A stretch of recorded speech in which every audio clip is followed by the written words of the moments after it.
All right, guys, we already have Blade's next enemy, and oh man, this one is one for the history books. Welcome back to Keepin' It Comic, and today we're diving into Blade Red Band issue number 1. This takes place right after the events of Blood Hunt, where Blade was possessed by the very first vampire, Varnae.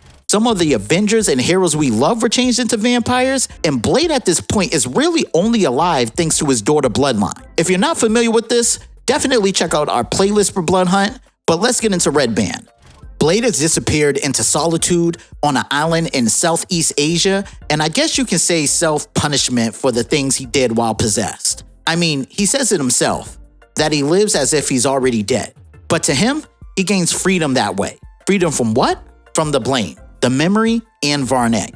And he's alone because he feels he deserves it. But don't get things twisted, because your man Blade still has his senses on high alert. I mean, a snake tried to attack him from behind, and Blade snatched that sucker up, and they both showed their fangs at each other. Blade straight up punked a snake and told him he's only mad because he's not the hunter, then proceeded to hiss at it and threw it. I mean, he probably should have yelled Kobe. We learned that this island is the type of place you go to when you want the world to forget about you. But this island still does a lot of things the old-fashioned way, sort of speaking. And I think that's awesome to be real. We see Blade going to a trader to get slabs of steel.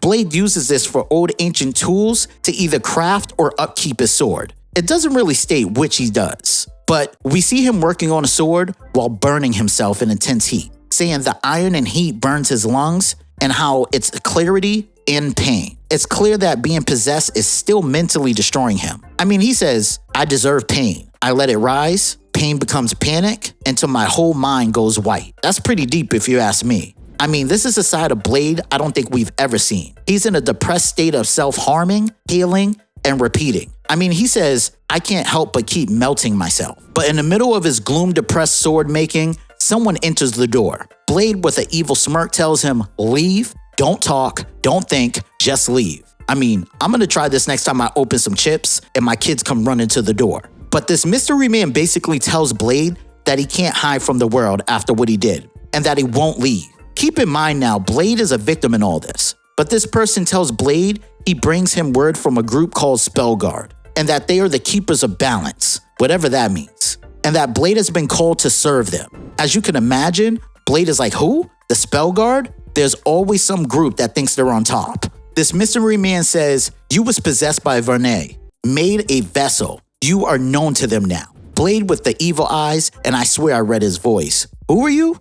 And we finally get a name. Damien, and he's a hand to the Spellguard, supposedly bringing good news. We know our man Blade wasn't having that. He said, whoever your cult is, I have no interest in them. Leave or I will kill you. And Damien really replied, I see. Mind you, both of his eyes are sewed shut. What did you see, my guy? But he tells Blade to try, and Blade does just that, throwing this freshly hot sword right at his head and its astral projection. And this dude Damien is still taunting Blade. He had the nerve to say, you tried it, feel better? Damien explains he's a student of the mystic arts. So his consciousness is there, but his body is far away because he knew Blade would be this antisocial. He then asks that Blade at least hear the good news. And he tells him that his self-imposed penance is over. It's time to kill again, and there's someone that deserves it. Pontius Van Helsing. Now, some of y'all might not know about the Van Helsing family and why this is so friggin' awesome. The Van Helsing family is all about vampire hunting. It starts off with Abraham Van Helsing, the famous hunter from the Dracula stories, and his granddaughter, Rachel Van Helsing, jumps into the mix in Tomb of Dracula issue number 3. She's out here with a crossbow, teaming up with Blade, fighting all types of craziness that's going on. In Tomb of Dracula issue number 70, things change when Dracula turns Rachel into a vampire. Unfortunately, she meets her end, but she was a key fighter in the war against the vampires. So I'm curious to know where Pontius falls in the family tree. But back to this issue, because Blade is like, who? And as they head outside, there's a helicopter that Blade somehow never heard that is waiting for him. And can I just add that this pisses Blade off even more? Because now he feels like he's being fetched like a lost wild dog. His words, not mine. Damien is ready to finish this convo in person, and Blade is curious to see where this is going. So he goes, no hesitation. Blade arrives at a stone temple where Damien looks like he's eating the first meal Boston Market ever sold. He says he can smell Blade's anger, and Blade replies, you haven't seen an ounce of my anger. I assume your spell guard has a master. They should have came to see me in person.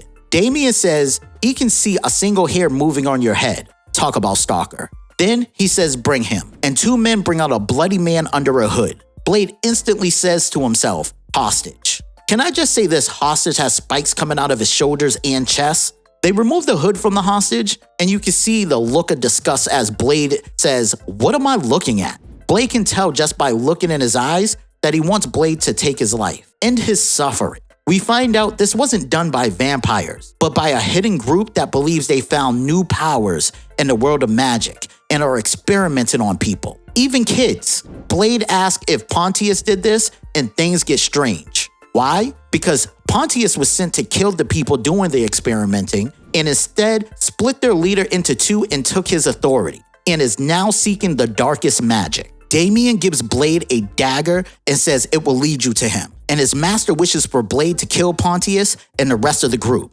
because hiding in a jungle shames him. And I don't know about anyone else, but how do you talk trash to Blade of all people and expect him to help you? Then Damien demands Blade kills the mutated hostage and show his worth to his leader. But wait, Blade just realized he can feel magic that comes off of Damien's words. So what does Blade do? Drops the dagger and says, your little cult is none of my concern. But if the spell guard wants to make me an enemy, consider me cool with that. But nah, Damien isn't having that, because just then, he orders his lackeys to end the disbeliever, being Blade. And oh man, it gets crazy. Two lackeys start using magic, and Blade pulls out his sword. Blade leaps at them and cuts one's magic. I don't know if Blade turned Ultra Instinct, but man used Goku's godly display with this sword because this man's head, arms, and legs all went different directions. Oh, and the other lackey wants it too? Okay, no problem. Stab him in the chest, and another going straight in his head from his neck. Oh, hold up, forget that. Let's just slice his head off too. Now with a blade to his neck, literally folks, Damien had the nerve to say, oh, so you're not a coward. Blade's like, nah. In your magic, you're a talker, right? Your power is in your voice? Shh, and slices this man's throat. Blade walks over to the hostage and asks him if he's sure. The hostage lays down and Blade's like, okay, close your eyes.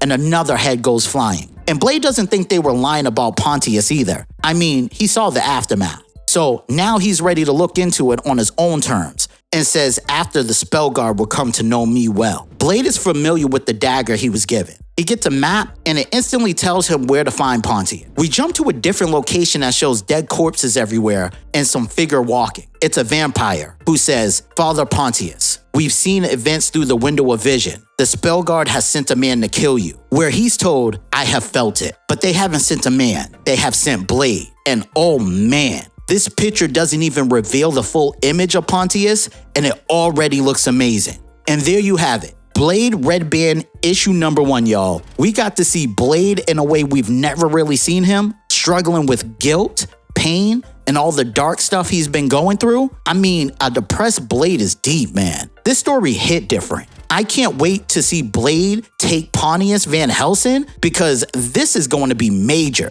Drop your comments and let me know what you guys think of this one. Hit the like button and help this video with YouTube's algorithm.